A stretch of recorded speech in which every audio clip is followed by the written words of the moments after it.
ہو اخلاق اچھا، ہو کردار ستھرا، مجھے متقی تو بنایا الہی۔ الحمد للہ رب العالمین، والصلاة والسلام علی سید الانبیاء والمرسلین، اما بعد فاعوذ باللہ من الشیطان الرجیم، بسم اللہ الرحمن الرحیم۔ الصلاة والسلام علیک یا رسول اللہ وعلی آلک واصحابک یا حبیب اللہ، الصلاة والسلام علیک یا نبی اللہ وعلی آلک واصحابک یا نور اللہ۔ ایف جی این چینل کے ناظرین، پروگرام ہے اچھا کردار۔ اس سلسلے میں، اس پروگرام میں ہم بہت ساری ایسی باتیں سیکھتے ہیں جس سے ہمیں دنیا اور آخرت کا فائدہ حاصل ہوتا ہے۔ آج کے اس سلسلے میں انشاءاللہ عز و جل ہم سمجھانے کی برکتیں، اس کے بارے میں معلومات حاصل کریں گے۔ آئیے سب سے پہلے درود پاک کی فضیلت سنتے ہیں۔ اللہ پاک کے پیارے نبی محمد عربی صلی اللہ علیہ وسلم ارشاد فرماتے ہیں، جس نے مجھ پر ایک بار درود پاک پڑھا، اللہ پاک اس پر 10 رحمتیں نازل فرماتا ہے، اور جو مجھ پر 10 مرتبہ درود پاک پڑھتا ہے، اللہ تعالیٰ اس پر 100 رحمتیں نازل فرماتا ہے، اور جو مجھ پر 100 مرتبہ درود پاک پڑھتا ہے، اللہ پاک اس کی دونوں آنکھوں کے درمیان لکھ دیتا ہے کہ یہ نفاق اور جہنم کی آگ سے آزاد ہے، اور بروز قیامت شہداء کے ساتھ اسے رکھے گا۔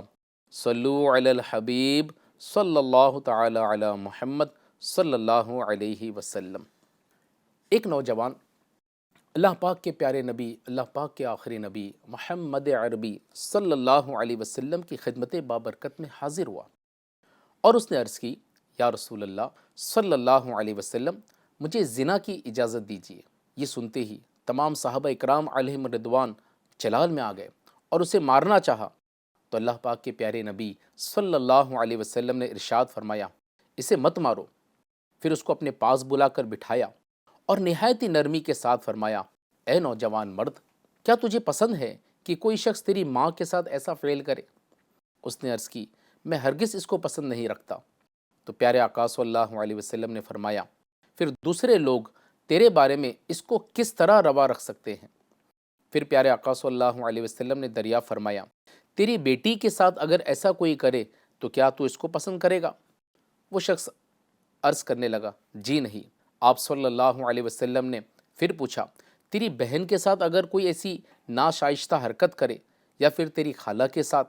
اسی طرح پیارے آقا صلی اللہ علیہ وسلم نے ایک ایک رشتے کے متعلق سوال فرمایا، اور وہ کہتا رہا کہ مجھے پسند نہیں، اور لوگ بھی رضامند نہیں ہوں گے۔ تب اللہ پاک کے پیارے نبی صلی اللہ علیہ وسلم نے اس کے سینے پر ہاتھ رکھ کر بارگاہ الہی میں عرض کی، دعا مانگی، یا الہی اس کے دل کو پاک فرما دے، اور اس کی شرمگاہ کو بچا لے، اور اس کا گناہ بخش دے۔ اس کے بعد وہ شخص تمام عمر زنا سے بیزار رہا۔ ایف جی این چینل کے ناظرین، دیکھا آپ نے، حضور پاک صاحب الاولاق صلی اللہ علیہ وسلم، اللہ پاک کے پیارے نبی صلی اللہ علیہ وسلم، کتنے خوبصورت انداز میں آپ نے اس نوجوان کی تربیت فرمائی، کتنے پیارے انداز میں سمجھایا۔ آج ہم لوگ بھی لوگوں کو سمجھاتے ہیں، لیکن ہمارا سمجھانے کا انداز بڑا عجیب ہوتا ہے۔ ہم لوگوں کو جب سمجھاتے ہیں تو اس میں طنز ہوتا ہے، اس میں غصہ ہوتا ہے، اور سمجھانا یہ بھی ایک فن ہے۔ اللہ کرے کہ یہ فن ہمیں آ جائے۔ اگر شرعی اعتبار سے کسی کو سمجھانا ہم پر ضروری ہو اور ہم اس کے اہل بھی ہو، تو بڑوں کو احترام سے اور چھوٹوں کو شفقت کے ساتھ سمجھائیے۔ جاہرانہ انداز میں یا ڈانٹ ڈپٹ کر اگر سمجھائیں گے تو بعض اوقات معاملات بگڑ جاتے ہیں۔ سامنے والا ہو سکتا ہے کہ ہمارے غصے کی وجہ سے چپ تو ہو جائے، لیکن دلی طور پر اپنی اصلاح کرنے کے لیے وہ تیار نہیں ہوتا۔ بارہا لوگوں کا سمجھانے کا انداز رف اور جاہرانہ ہوتا ہے، جس کی وجہ سے سامنے والا سمجھ نہیں پاتا، اور بعض اوقات وہ بدک جاتا ہے۔ بالخصوص سوشل میڈیا پر جس جاہرات کے ساتھ لوگ ایک دوسرے کو سمجھا رہے ہوتے ہیں، اس سے سامنے والے کے اندر ضد ہی پیدا ہو جاتی ہے، بھلے ہی وہ غلطی پر ہو اور اس کا ضمیر بھی تسلیم کر رہا ہو کہ میں غلطی پر ہوں، مگر جس نے سمجھانے کا انداز رف اختیار کیا ہے، جاہرانہ انداز اختیار کیا ہے، تو وہ اس کی بات کو اب قبول کرنے کے لیے تیار نہیں ہوتا، اور وہ کسی نہ کسی ہیلے بہانے سے اپنے دلائل کو، اپنی بات کو صحیح ثابت کرنے میں کوشش میں لگا رہتا ہے۔ اس لیے سمجھانے کا انداز ایسے ہو کہ جس سے سامنے والے کے اندر ضد پیدا نہ ہو، اور شیطان اس کی اصلاح کو اس کی نظر میں بے عزتی بنا کر نہ پیش کر سکے۔ مثلاً اگر اس میں کوئی اچھی بات ہے یا اس کی گفتگو میں کوئی اچھی چیز ہے، تو پہلے اس حوالے سے جائز انداز میں اس کی تعریف کر لیجئے۔ ایف جی این چینل کے ناظرین، یہ ایک ایسی خوبی ہے کہ اگر انسان اس کو سیکھ لیتا ہے تو وہ بہت ساری باتوں کو اپنی منوا سکتا ہے، بہت اچھے انداز میں وہ سمجھا سکتا ہے۔ سمجھانے میں ہم خود اپنے اوپر غور کریں کہ سمجھانا، کوئی اگر ہم کو سمجھانا چاہتا ہے تو ہم کیا پسند کرتے ہیں؟ ہم یہ پسند کرتے ہیں کہ وہ ہمیں محبت بھرے انداز میں سمجھائیں، ہم یہ پسند کرتے ہیں کہ وہ نرمی والے انداز میں سمجھائیں، ہم یہ پسند کرتے ہیں کہ وہ ہمیں عزت دے، ہماری حوصلہ افزائی کریں، ہماری غلطی پر جو ہے وہ بار بار ہمیں ڈانٹے نہیں، ہم یہ پسند کرتے ہیں۔ جب ہم یہ پسند کرتے ہیں تو دوسرے لوگ بھی تو یہ پسند کرتے ہوں گے۔ تو سمجھانے کا جو طریقہ ہے اس کو سیکھنے کی حاجت ہے۔ بعض اوقات کوئی غلطی کرتا ہے، کسی نے کوئی اخلاقی غلطی کی، کوئی شرعی غلطی کی، یا کوئی تنظیمی غلطی کی، کوئی دینی غلطی کی، تو بعض اوقات یا تو لوگ اس کو لیٹ گو کرتے ہیں، اس پر توجہ ہی نہیں دیتے، یا بعض لوگ ایسے ہوتے ہیں کہ وہ ان کے اندر یہ جذبہ ہوتا ہے کہ وہ جب وہ غلطی دیکھتے ہیں، چاہے کسی بھی قسم کی غلطی ہو، غلطی چھوٹی ہو، بڑی ہو، اخلاقی ہو، شرعی غلطی ہو، تو وہ ان کے اندر یہ جذبہ ہوتا ہے کہ اس کو وہ بتانا چاہتے ہیں کہ تمہاری یہ غلطی ہے۔ اب وہ یہ جو ان کے اندر جذبہ ہوتا ہے بتانے کا، غلطی بتانے کا، تو بعض اوقات ذہن میں یہ ہوتا ہے کہ ہم اس کو غلطی بتائیں اور اس کو احساس دلائیں کہ تم نے یہ بڑی غلطی کی ہے۔ احساس دلانے کا ان کے اندر جذبہ ہوتا ہے، اور بعض اوقات ذہن یہ ہوتا ہے کہ جب کوئی غلطی کرتا ہے تو ان کے اندر یہ جذبہ ہوتا ہے کہ یار یہ غلطی اس کی درست ہو جائے، اصلاح کا ان کے اندر جذبہ ہوتا ہے۔ تو لوگوں کی الگ الگ ذہنیت ہوتی ہے، بعض ذلیل کرتے ہیں غلطی کرنے پر، بعض جو ہے وہ سب کے سامنے اس کی عزتیں خراب کرتے ہیں، اور بعضوں کے دل میں یہ ہوتا ہے کہ یار یہ غلطی کر رہا ہے اور اس کی یہ غلطی درست ہو جائے، یہ اپنی اس غلطی سے رجوع کر لے۔ اور بعض جب موقع ملتا ہے تو سامنے والے سے ملاقات کر کے، یا کسی کے ذریعے، یا خط لکھ کر، یا لیٹر لکھ کر، یا واٹس ایپ پر میسیج ڈال کر بڑے ہی خوبصورت انداز میں اس کو سمجھانے کی کوشش کرتے ہیں۔ اور بعض لوگ یہ دیکھتے بھی ہیں کہ اچھے انداز میں جب سمجھایا جاتا ہے تو اس کے بڑے فوائد حاصل ہوتے ہیں۔ سمجھانا بھی ایک فن ہے، اگر کسی کو سمجھانا آ گیا تو اس کو اصلاح کرنا آ گیا، اور ہمارے دل میں جذبہ یہی ہوتا ہے کہ سامنے والے نے جو غلطی کیا ہے اس کی اصلاح ہو جائے۔ یہ ذہن نہیں ہونا چاہیے کہ سامنے والے نے جو غلطی کیا ہے نا تو اس کو یہ پتہ چل جائے کہ غلطی ہو اور اس کو یعنی وہ ذلیل ہو جائے۔ ذلیل کرنا ہمارا مقصد نہیں ہونا چاہیے۔ سامنے والے کو سمجھانا کس طرح ہے، آئیے ہم قرآن پاک سے سنتے ہیں۔ اللہ پاک قرآن پاک میں فرماتا ہے، ترجمہ کنز العرفان، اپنے رب کی طرف بلاؤ پکی تدبیر اور اچھی نصیحت سے، اور ان سے اس طریقے سے بحث کرو جو سب سے بہتر ہے۔ کتنا پیارا نسخہ دے دیا قرآن پاک نے ہمیں، کتنی بہترین تربیت فرمائی کہ کیسے سمجھانا ہے۔ اپنے رب کی طرف بلاؤ پکی تدبیر اور اچھی نصیحت سے، اور ان سے اس طریقے سے بحث کرو جو سب سے بہتر ہو۔ اب یہ طریقہ سیکھنے کی ضرورت ہے کہ کسی کو اگر سمجھانا ہے تو کیسے سمجھائے، کسی کو اگر بتانا ہے، کسی کی غلطی کی اصلاح کرنی ہے تو اس کا طریقہ کیا ہونا چاہیے۔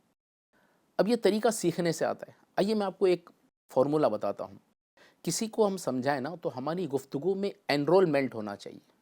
انرولمنٹ کہتے ہیں کسی کو راضی کرنا، جس سے وہ ٹچ، موو اور انسپائر ہو جائے، یعنی اس کے دل کو وہ بات چھو جائے، اور جس بات کی طرف ہم توجہ دلانا چاہتے ہیں، جس غلطی کی طرف ہم توجہ دلانا چاہتے ہیں، یا جو کام ہم ان سے کروانا چاہتے ہیں، وہ اس کام کو کرنے کے لیے راضی ہو جائے۔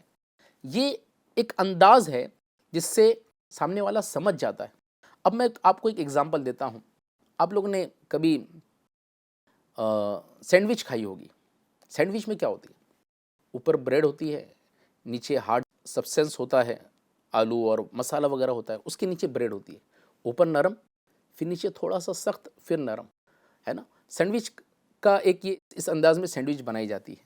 اب اگر ہمیں کسی کو سمجھانا ہے نا تو سب سے پہلا مدنی پھول آپ محبت والے انداز میں اس کو سمجھائیں اور اس کو یہ ریئلائز ہو کہ آپ اس کے خیر خواہ ہیں، آپ اس سے محبت کرتے ہیں، اس لیے آپ اس کو یہ بات بتا رہے ہیں۔ بعض اوقات اس کو یہ ہوتا ہے کہ یہ مجھے ذلیل کرنا چاہتا ہے، یہ جو ہے نا مجھے ڈیگریڈ کرنا چاہتا ہے، یہ مجھے بتانا چاہتا ہے کہ تمہارے پاس علم نہیں ہے، تمہارے پاس سمجھ نہیں ہے۔ تو یہ جب اس کے ذہن میں بات ہوتی ہے نا تو وہ پھر اس اینگل سے سوچتا ہے اور وہ ہماری بات کو ایکسیپٹ نہیں کرتا۔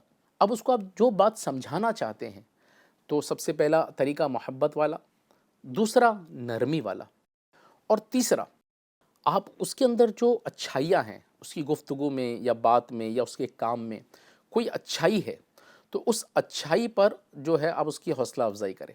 مثلا بیوی جو ہے وہ کھانے میں نمک زیادہ ڈالتی ہے، اب جب بھی آپ آ رہے ہیں تو کبھی کھانے میں نمک زیادہ ہو رہا ہے، کبھی تیل زیادہ ہو رہا ہے، کبھی کھانے کا سواد اچھا نہیں ہوتا۔ اب یہ بات آپ کو بار بار اریٹیٹ کرتی ہے، بار بار آپ کو چڑا دیتی ہے، اور کبھی کبھی ایسا ہوتا ہے کہ آپ غصے میں آ کر جو منہ میں آئے بول دیتے ہیں۔ کبھی بیوی کے ماں باپ پر چلے جاتے ہیں، آپ کی ماں نے آپ کو برابر سکھایا نہیں ہے، آپ نے کبھی کھانا بنانا سیکھا نہیں ہے، مجھے بھوکا رہنا پڑتا ہے، یعنی آپ غصے والے انداز میں اپنی بیوی کی اصلاح کر رہے ہیں۔ آپ یعنی اس کو بتانا چاہ رہے ہیں کہ تمہاری یہ غلطی ہے، تم کھانا برابر نہیں بناتے۔ اب اگر یہ انداز اپنائیں گے تو بتائیے کہ کیا آپ کی اہلیہ، آپ کی بیوی محترمہ جو ہے وہ آپ کی بات کو ایکسیپٹ کر لے گی؟ بعض اوقات بیوی جو ہے نا وہ رونے لگ جاتی ہے، وہ یہ سوچتی ہے کہ ایک تو جو ہے وقت پر یہ کھانا کھانے نہیں آتے ہیں، یا کبھی یہ سوچے گی کہ میں جو چیزیں بلواتی ہوں وہ چیزیں مجھے لا کے دیتے نہیں، اب میں کہاں سے لا کے دوں؟ گھر میں نمک نہیں ہوتا ہے، کبھی مسالہ نہیں ہوتا ہے، کبھی تیل نہیں ہوتا ہے، کبھی سامان نہیں ہوتا ہے، اور یہ فرمائشوں پر فرمائشیں کرتے ہیں، آج یہ بناؤ، آج وہ بناؤ، آج یہ کیجیے، آج وہ کیجیے، اور جب چیزیں نہیں ہوتی ہیں تو میں کیسے بناؤں؟ تو وہ بات ان کے دماغ میں گھوم رہی ہوتی ہے، اور وہ جو ہم بات ان کی اصلاح کی کر رہے ہوتے ہیں، اب اس میں بھی غصہ ہوتا ہے، اس میں طنز ہوتا ہے، تو وہ چیز کو وہ ایکسیپٹ نہیں کر رہی ہوتی۔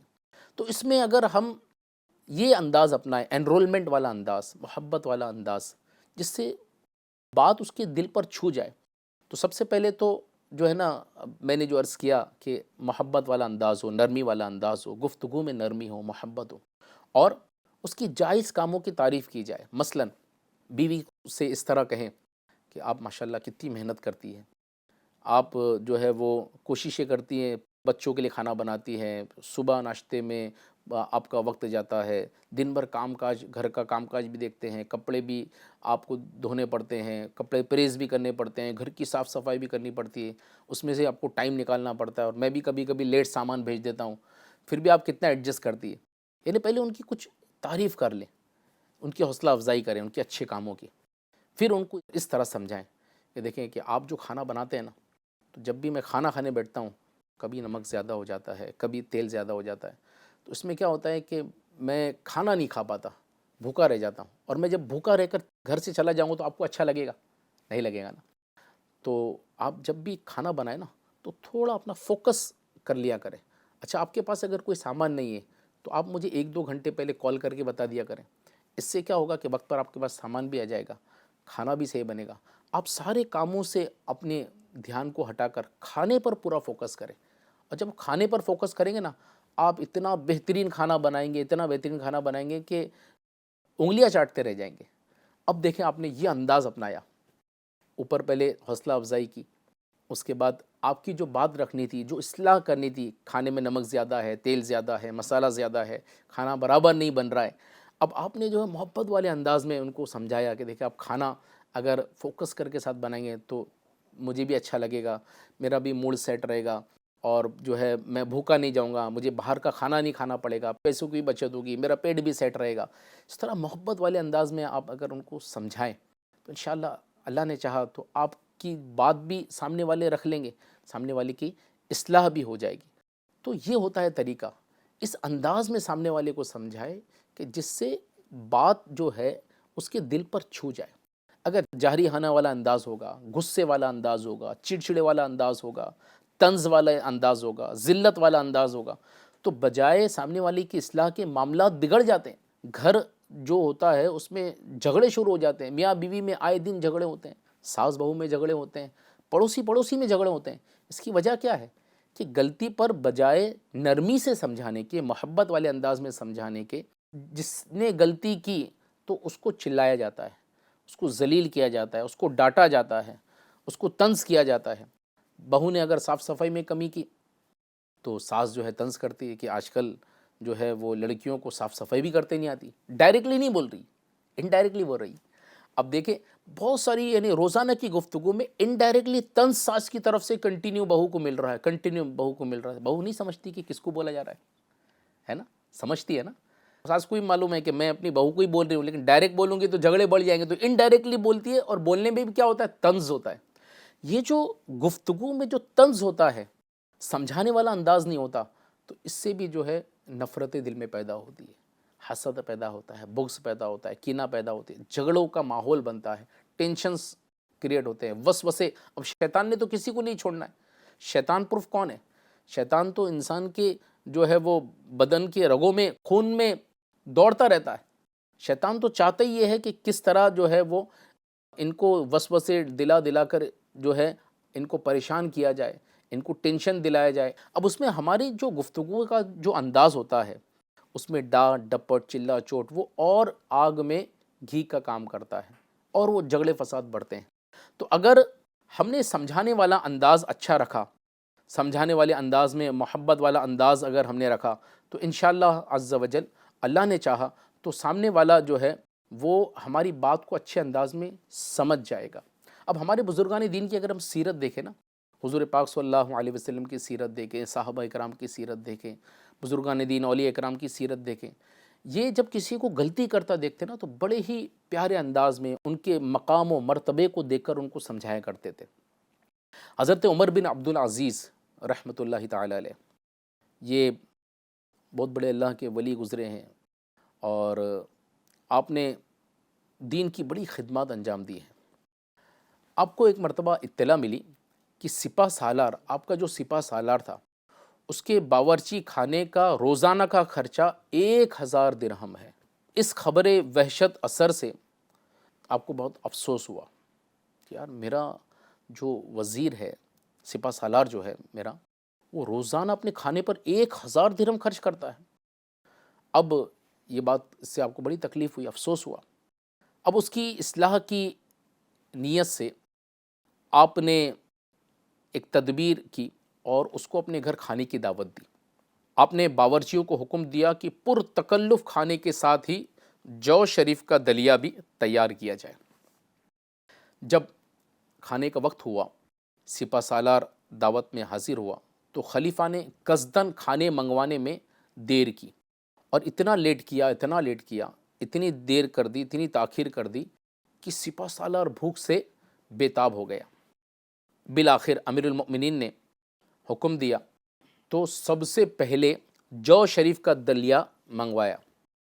سپہ سالار چونکہ بہت زیادہ بھوکا تھا، اس لیے اس نے جو شریف کا دلیا کھانا شروع کر دیا، اور جب وہ کھانے لگا تو بھوک اتنی لگی تھی کہ وہ پورا پیٹ جو ہے وہ جو شریف کے دلیے سے اس کا بھر گیا، کیونکہ پہلے جو شریف کا دلیا آیا تھا۔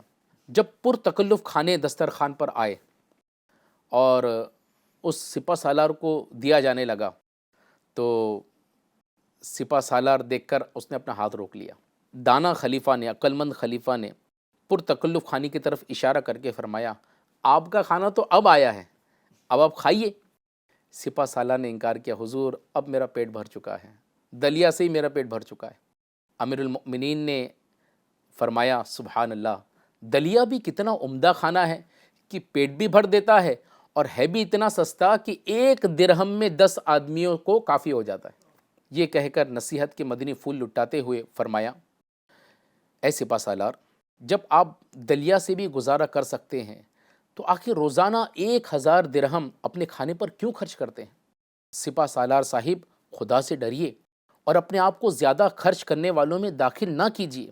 ہر نعمت کا حساب دینا ہے۔ اپنے باورچی خانے میں جو رقم بے تحاشا صرف کرتے ہیں، وہ اللہ کی رضا کے لیے بھوکوں، حاجت مندوں اور غریبوں کو دے دیجیے۔ متقی خلیفہ کی محبت بھری گفتگو، متقی خلیفہ کی محبت بھری گفتگو نے سپہ سالار کے دل میں انقلاب پیدا کر دیا، اور اس نے نیت کر لی کہ آئندہ جو ہے وہ روزانہ اپنے کھانے پر 1000 درہم خرچ نہیں کریں گے۔ FGN چینل کے ناظرین، آپ نے سنا کہ حضرت عمر بن عبدالعزیز رحمۃ اللہ تعالی علیہ نے کتنے خوبصورت انداز میں اپنی سپہ سالار کی اصلاح فرمائی۔ اب دیکھیے، جب جذبہ ایسا ہو کہ سامنے والا اپنی غلطی درست کر لے، اصلاح کا جذبہ ہو، تو پھر طریقہ بھی ویسا ہونا چاہیے، سمجھانے والا طریقہ ہونا چاہیے۔ آج کل یہاں ایک بات یہ بھی دھیان رکھیے کہ ہر چھوٹی بڑی غلطی پر ٹوکا ٹوک کرنے کی ضرورت نہیں ہوتی۔ ہاں، جہاں شریعت اجازت دے، جہاں کوئی ایسی شرعی غلطی ہے کہ جہاں پر بتانا واجب ہو جاتا ہے، وہاں ضرور بتائے۔ لیکن اب ہر چھوٹی چھوٹی بات پر اگر ٹوکا ٹوک ساس بہو کو کرتے رہے، باپ جو ہے بچے کو کرتا رہے، تو بعض اوقات سامنے والا جو ہے نا وہ عاجز آ جاتا ہے۔ ہر بات کو جو ہے بار بار ٹوک سننے سے وہ اس کا ذہن پک جاتا ہے، اور وہ اب آئندہ جو ہے اصلاح کا اس کا ذہن نہیں ہوتا۔ تو ہر بات پر ٹوکنا یہ بھی ضروری نہیں ہے۔ دیکھیں کہ کس بات کو بولنا ضروری ہے۔ اگر اخلاقی غلطی ہے، شرعی غلطی ہے، دینی غلطی ہے، یا کاروباری کوئی غلطی ہے، تو اس کو اس انداز میں سمجھائیں کہ جس سے اس کے دل پر وہ بات چھو جائے۔ اب آپ دیکھیں، مسجدوں میں جو بڑے بوڑھے ہوتے ہیں، اگر دیکھا کہ کہیں پنکھا چالو نہیں ہے، جو ہے وہ خادم صاحب پنکھا چالو کرنا رہ گئے، اب سب مسجد میں شور مچائیں گے، کیا طریقہ ہے یہ، مسجدوں کا حال بگاڑ دیا ہے، پنکھا ابھی تک چالو نہیں ہوا ہے۔ مقصد تو پنکھا چالو کروانا تھا نا، مقصد تو اصلاح کرنا تھا خادم کا۔ اب یہ شور شرابہ کرنا مسجد میں، ایک تو شور شرابہ کرنا یہ بھی جائز نہیں ہے نا، مسجد کا ادب ہے۔ تو یہ بڑے بوڑھے جو ہے نا، بعض بڑے بوڑھے بھی ہوتے ہیں، بعض جوان بھی ہوتے ہیں، ہر بڑا بوڑھا ایسا نہیں ہوتا۔ بعض لوگ ایسے ہوتے ہیں، وہ بعض رمضان کے نمازی بھی ہوتے ہیں، جی ہاں، وہ رمضان میں جو ہے نا بالکل ایسا جذبے کے ساتھ آتے ہیں، پانچوں ٹائم نماز میں دیکھیں گے اور ہر غلطی پہ ٹوکیں گے۔ امام صاحب کی غلطیاں پکڑیں گے، ٹرسٹیان کی غلطیاں پکڑیں گے، مینجمنٹ کی غلطیاں پکڑیں گے، خادمین کی غلطیاں پکڑیں گے، مؤذن کی غلطیاں پکڑیں گے۔ اب ان کو کام ہی نہیں ہوتا کچھ، وہ بس سال بھر میں ایک مہینے آتے ہیں اور آنے کے بعد پورا مہینہ پریشان کر کے رکھ دیتے ہیں۔ تو ایسے لوگ ہوتے ہیں کہ جن کو انداز نہیں آتا کہ کیسے سمجھانا ہے، کیسے کسی کی اصلاح کرنی ہے۔ اگر بزرگان دین کی سیرت پڑھیں تو ان کا سمجھانے کا انداز سبحان اللہ ایسا پیارا ہوتا تھا کہ سامنے والا اپنی غلطی سے رجوع کر لیتا تھا، اپنے گناہوں سے رجوع کر لیتا تھا، اور اپنی غلطیوں سے نہ صرف رجوع کرتا بلکہ وہ آئندہ ایسی غلطیوں سے سچی پکی توبہ بھی کر لیتا۔ آج کے اس دور کے ولی کامل، شیخ طریقت، قبلہ امیر اہل سنت، حضرت علامہ مولانا محمد الیاس عطار قادری دامت برکاتہم العالیہ، آپ نے کئیوں کی زندگیوں میں انقلاب پیدا کیا ہے، کئیوں کو محبت والے انداز میں سمجھایا ہے، کئیوں کو دین سے قریب کیا ہے، کئیوں کو گناہوں سے توبہ کروائی ہے، شراب سے توبہ کروائی ہے، نماز چھوڑنے سے توبہ کروائی ہے، والدین کو ستانے سے توبہ کروائی ہے، جھوٹ بولنے سے توبہ کروائی ہے، گالی گلوچ کرنے سے توبہ بہت سارے گناہوں والے کاموں سے آپ نے توبہ کروائی ہے۔ اور اس میں آپ کا جو نمایاں کردار ہوتا تھا وہ تھا محبت والے انداز میں سمجھانا۔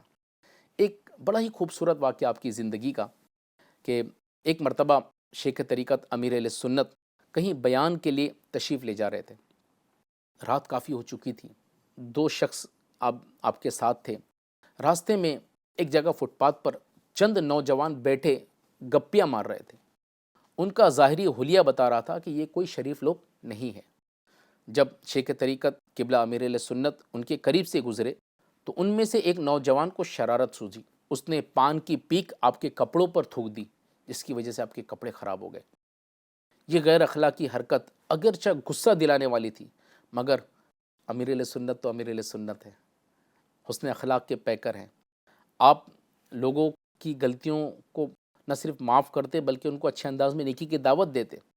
تو جب یہ غیر اخلاقی حرکت اس شخص نے کی تو شیخ طریقت امیر اہل سنت نے بجائے غصہ کرنے کے، بجائے اس پر ناراض ہونے کے، آپ کے ساتھ تو 2 لوگ بھی تھے، آپ چاہتے تو تینوں مل کر ان کو اچھی ڈانٹ اور پھٹکار کرتے تھے، لیکن آپ نے اس نوجوان کو بجائے غصہ کرنے کے اس کو سمجھایا، اس کے پاس گئے اور اس کو سلام کیا اور بہت ہی نرمی سے فرمایا، پیارے بھائی، مجھ پر پان کی پیک تھوک کر آپ کو کیا ملا؟ شرارتی نوجوان نے طنزیہ لہجے میں کہا، بس ہمیں تو مولویوں کو ستانے میں بڑا مزہ آتا ہے۔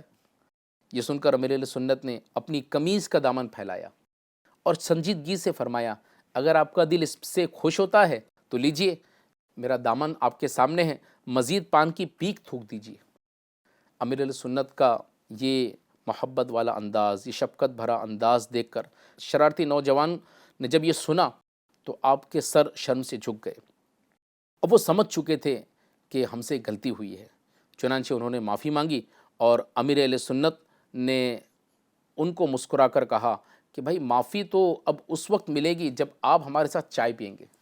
اب دیکھیں کیسا محبت والا انداز ہے، ایک تو سامنے والا غلطی کر رہا ہے نا، اس پر غصہ ہونے کے، اس کو ڈانٹ ڈپٹ کرنے کے، آپ نے ایسا محبت والا انداز اپنایا کہ سامنے والا خود ہو کر معافی مانگنے کا تیار ہوگا۔ اب جب معافی مانگی تو کتنا پیارے انداز میں آپ نے اس کو کہا کہ معافی تو اسی صورت میں ملے گی جب آپ ہمارے ساتھ چائے پئیں گے۔ اب چائے پینے کی دعوت کس کو دی جاتی ہے؟ جس سے محبت کرتا ہے نا۔ تو اب اس سے محبت بڑھانے کے لیے، اس کو نیکی کی دعوت دینے کے لیے، اس کی اصلاح کے لیے امیر علیہ سنت نے کہا کہ آپ کو اسی وقت معافی ملے گی جب آپ ہمارے ساتھ چائے پئیں گے۔ تو اب جب امیر علیہ سنت کی طرف سے چائے کی دعوت ملی تو وہ نوجوان تیار ہو گئے اور انہوں نے امیر علیہ سنت کے ساتھ مل کر چائے کی دعوت قبول کر لی۔ چائے پینے کے دوران امیر علیہ سنت نے ان نوجوانوں کو ہفتہ وار سنت بر اجتماع میں شرکت کی دعوت دی۔ اب پہلے ہی یہ لوگ امیر علیہ سنت سے متاثر ہو چکے تھے، انہوں نے امیر علیہ سنت کی دعوت کو قبول کر لیا اور نیت کر لی انشاءاللہ عز و جل ہم ہفتہ وار اجتماع میں ضرور آئیں گے۔ اب جب ہفتہ وار اجتماع کا دن آیا تو یہ لوگ اس مسجد میں پہنچے جہاں ہفتہ وار اجتماع ہوتا ہے، اور وہاں جا کر انہوں نے ہفتہ وار اجتماع میں شرکت کی۔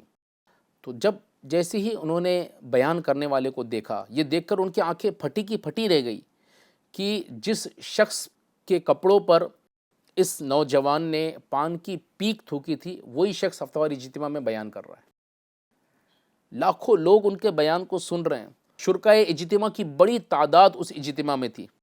ان نوجوانوں نے قریب بیٹھے اسلامی بھائی سے پوچھا یہ بیان فرمانے والے مبلغ کون ہیں؟ تو انہوں نے کہا یہ وقت کے بہت بڑے ولی حضرت علامہ مولانا محمد الیاس عطار قادری دامت برکاتہم العالیہ ہیں۔ یہ سن کر وہ نوجوان اور بھی زیادہ متاثر ہوا۔ بیان کے بعد امیر اہل سنت نے رقت انداز میں دعا کروائی تو ان نوجوانوں نے بھی رو رو کر اپنے گناہوں سے توبہ کی، اور الحمدللہ نہ صرف خود نیک کاموں میں مصروف ہوئے بلکہ دوسروں کو نیکی کی دعوت دینے والے بن گئے۔ دیکھا FGN چینل کے ناظرین کیسے خوبصورت انداز میں ہمارے بزرگان دین، ہمارے علماء کرام، ہمارے اولیاء کرام، ہمارے شیخ طریقت امیر اہل سنت اپنے اسلامی بھائیوں کی تربیت کرتے تھے، ان کو کتنے خوبصورت انداز میں سمجھاتے تھے۔ تو اگر ہم بھی جو ہے وہ خوبصورت انداز اپنا لیں، سمجھانے کا انداز اپنا لیں تو انشاءاللہ اس کی بڑی برکتیں حاصل ہوں گی۔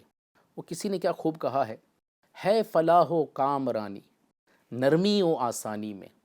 فلاح کہتے ہیں کامیابی کو، ہے فلاح و کامرانی نرمی و آسانی میں، ہر بنا کام بگڑ جاتا ہے نادانی میں، ہے نا۔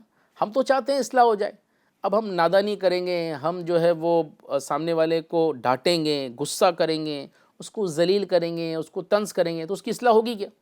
نہیں ہوگی، بلکہ بات بگڑ جائے گی، سامنے والا ضد پہ آ جائے گا۔ بیوی کو آپ نے اگر کچھ اس انداز میں کیا تو وہ گھر چھوڑ کے چلے جائے گی، ساس نے بہو کو کچھ بولا تو وہ گھر چھوڑ کے چلے جائیں گی، بچے بیزار ہو جائیں گے۔ پھر جو ملازم ہوتے ہیں، سیٹ بات بات پر ملازم پر ناراض ہوتا ہے، بات بات پر ملازم پر ناراض ہوتا ہے، بلکہ معاذ اللہ بعض تو لوگ ایسے ہیں کہ جو اپنے ملازم کو گالیاں بھی دیتے ہیں، معاذ اللہ۔ اپنے یعنی بعض لوگوں کی ایک عادت سی بنی ہوئی ہے کہ وہ کسی کی اصلاح کرتے ہیں نا تو ان کے پاس سمجھانے کا کوئی فن نہیں ہوتا، بلکہ وہ ان کی بات چیت گالیوں سے ہی ہوتی ہے، اور گالی دینا یہ تو بہت بڑا گناہ کا کام ہے۔ ہمارا دین اسلام تو کسی کی برائی کرنے سے بھی روکتا ہے، غیبت کرنے سے روکتا ہے۔ کتابوں میں لکھا ہے، غیبت کی تباہ کرنے میں لکھا ہے کہ غیبت کرنے والا اگر سچے دل سے توبہ بھی کر لے، غیبت کرنے والا اگر سچے دل سے توبہ بھی کر لے تو سب سے آخر میں جنت میں جائے گا۔ غیبت کہتی ہے اسے کہ کسی میں کوئی برائی موجود ہو۔ اب گالی دینا یہ تو غیبت سے بھی زیادہ سخت ہے۔ ہم بات بات پر جو ہے ڈانٹتے رہتے ہیں، جھاڑتے رہتے ہیں، بے عزتی کرتے رہتے ہیں، ذلیل کرتے رہتے ہیں۔ کبھی جو ہے اپنی بیوی کو سب لوگوں کے سامنے، سارے گھر والوں کے سامنے، چھوٹے بھائی کے سامنے، ماں کے سامنے، بہن کے سامنے ذلیل کر دیا، کبھی بچوں کو اس کے دوستوں کے سامنے ذلیل کر دیا۔ اچھا بڑے بھائی کو، جو ہمارا بیٹا ہوتا ہے، 2 بیٹے ہوتے ہیں، بڑے بیٹے کو چھوٹے بیٹے کے سامنے ذلیل کر دیتے ہیں۔ اب چھوٹے بیٹے کے دل میں بڑے بھائی کی کیسی عظمت ہوگی، اس کے ذہن میں تو یہ ہے نا کہ بڑا بھائی غلطی کرتا رہتا ہے. بڑے بیٹے کی اگر اصلاح بھی کرنی ہے تو اس کا طریقہ یہ ہے کہ اکیلے میں اس کی اصلاح کی جائے. چھوٹوں کے سامنے بڑوں کی اصلاح نہیں کی جاتی. بزرگان دین فرماتے ہیں کہ جس نے سب کے سامنے اصلاح کی گویا اس نے اس کو سب کے سامنے ذلیل کر دیا. اب ہمیں یہ آتا ہی نہیں, ہم سب کے سامنے بول رہے ہوتے ہیں. تو سمجھائیں اور گالیوں سے بچیں, کسی کی عزت خراب کرنے سے بچیں. آپ دیکھیں اسی طرح گالیاں دینے والا شخص اگر سیٹ ہے تو اس کے ملازم, شوہر ہے تو اس کی بیوی, استاذ ہے تو اس کے شاگرد اس سے تنگ آ جاتے ہیں. اگر عزت بھی کرتے ہیں تو صرف اپنے مقاصد کے حصول کے لیے یا پھر اس کے شر سے بچنے کے لیے, اور جس کی عزت اس کے شر سے بچنے کے لیے کی جاتی ہے تو حدیث پاک میں اس سے بدترین آدمی کہا گیا ہے. گالیاں دینے والا بہت ہی برا شخص ہوتا ہے, جیسے کہ حدیث شریف میں آتا ہے کہ کسی مسلمان سے گالی گلوچ کرنا یہ فسق ہے. جھگڑے کے وقت گالی بکنے کی عادت کو منافقت کی نشانیوں میں سے ایک نشانی کہا گیا ہے. لہٰذا گالیاں بکنے والا ایک طرح سے خود کو منافقوں کی لسٹ میں شامل کرنے کی کوشش کر رہا ہوتا ہے. یاد رکھیے, مسلمان کو گالی دینا اور اس کا دل دکھانا حرام اور جہنم میں لے جانے والا کام ہے. تو جو لوگ ہر غلطی پر گالیاں دیتے ہیں نا, ان لوگوں نے اپنی اس حرکت سے توبہ کرنی چاہیے. اس کے دنیاوی نقصان بھی ہے اور آخرت کے بھی نقصان ہے. دنیاوی نقصان کیا ہے؟ جس کو آپ گالی دیتے ہیں نا وہ آپ سے کوئی محبت نہیں کرے گا, بلکہ اس کے دل میں آپ کا بغض پیدا ہو جائے گا, نفرت پیدا ہو جائے گی. وہ موقع کی تلاش میں رہے گا, بدلہ لینے کے لیے وہ موقع ڈھونڈے گا کہ سیٹھ نے گالی دی, فلاں شخص نے گالی دی, اب میں اس کو نہیں چھوڑوں گا. اس وقت تو وہ مجبور ہوتا ہے, کچھ بول نہیں رہا ہوتا ہے, لیکن وہ موقع دیکھتا ہے کہ کسی طرح سیٹھ کو میں تکلیف پہنچاؤں, اس کا نقصان کروں, ہے نا. بعض اوقات سیٹھ دکان پہ نہیں ہوتا, اب سیٹھ گالی دے کے تو چلا گیا, اب پیچھے سے جو ہے وہ ملازم جو ہے وہ کسی نہ کسی انداز میں بدلہ نکالنے کے لیے وہ سیٹھ کا نقصان کر دیتے ہیں, کوئی چیز خراب کر دیتے ہیں, کسی چیز کو ضائع کر دیتے ہیں. حالانکہ یہ فعل بھی غلط ہے, اس طرح انہوں نے بھی نہیں کرنا چاہیے. لیکن یہ سیٹھ جو ہوتے ہیں اپنے ملازم پر اس طرح کی حرکتیں کرتے ہیں, گالیاں دیتے ہیں, بات بات پر ذلیل کرتے ہیں, سب لوگوں کے سامنے ان کو جو ہے وہ ان کی اصلاح کی کوشش کرتے ہیں. یہ اصلاح کا طریقہ درست نہیں ہے. تو ہم نے حضور پاک صلی اللہ علیہ وسلم کی زندگی سے یہ سیکھا کہ سمجھانا کیسا ہے. اور آئیے ایک آخری بات میں عرض کرتا چلوں. قرآن پاک کی ہم آیت سنتے ہیں. اللہ پاک قرآن پاک میں پارہ 8 سورہ زاریات میں اللہ تعالیٰ ارشاد فرماتا ہے, اور سمجھاؤ کہ سمجھانا ایمان والوں کو فائدہ دیتا ہے. اور سمجھاؤ کہ سمجھانا ایمان والے کو فائدہ دیتا ہے. تو سمجھانے کا حکم قرآن پاک میں ہے. تو طریقہ آپ کو بتا دیا گیا, محبت والے انداز میں سمجھائیں, نرمی والے انداز میں سمجھائیں, سامنے والے کے پہلے کچھ اچھی جائز تعریف کر لیں اور پھر اس کو نرمی والے محبت والے انداز میں اس کو اپنی بات پیش کریں. انشاءاللہ اس کی بڑی برکتیں حاصل ہوں گی. اللہ پاک ہم سب کو عمل خیر کی توفیق عطا فرمائے. FGN کے سلسلے دیکھتے رہیے, FGN چینل دیکھتے رہیے. صلو علی الحبیب صلی اللہ تعالی علی محمد صلی اللہ علیہ وسلم. ہو اخلاق اچھا, ہو کردار ستھرا, مجھے متقی تو بنایا الہی.